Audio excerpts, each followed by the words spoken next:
In the heart of the Third Reich, as the shadows of tyranny lengthened across Europe, most chose silence. Fear was the air they breathed, conformity the shield they carried. The state demanded absolute loyalty, not just of the body, but of the soul.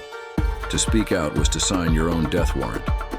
Yet in the ancient city of Münster, one voice refused to be silenced. A voice that boomed from the pulpit of St. Lambert's Cathedral, a man whose courage would earn him a fearsome nickname from the very regime he defied, the Lion of Münster.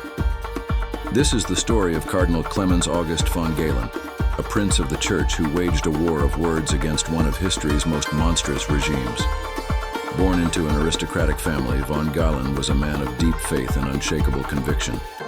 He watched with growing horror as the Nazis consolidated power, their pagan ideology and brutal methods a direct assault on the Christian values he held sacred. He saw the swastika flags multiplying on the streets, the creeping poison of propaganda, and the quiet disappearance of those deemed undesirable. For years he fought the regime's incursions through legal and diplomatic channels, but by 1941 he knew that quiet resistance was no longer enough. The Gestapo had begun seizing church properties, arresting priests, and the state's most horrific secret was becoming known: the systematic murder of the mentally and physically disabled, the so-called useless eaters, in a program codenamed Aktion T4. On July 13, 1941, Cardinal von Galen ascended his pulpit. The Gestapo had just confiscated 2 Jesuit houses in Münster. He did not mince words. He condemned the seizures as an attack on the German people, a theft of their heritage. But this was merely the prelude. A week later, he delivered a sermon that directly attacked the T4 program. He spoke of the sanctity of all human life, the commandment, "Thou shalt not kill." He painted a vivid, terrifying picture for his congregation.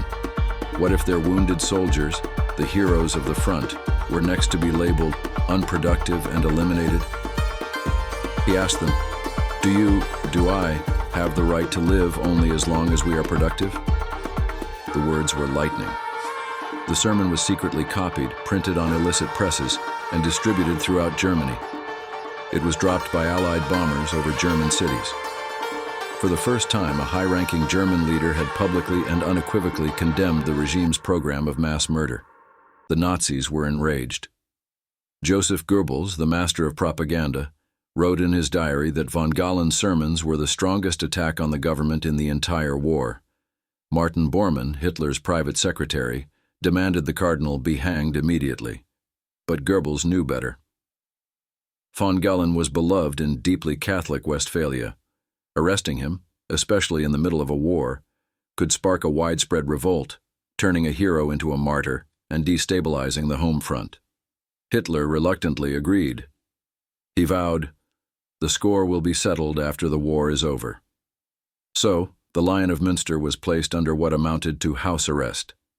He was a prisoner in his own city, his every move watched.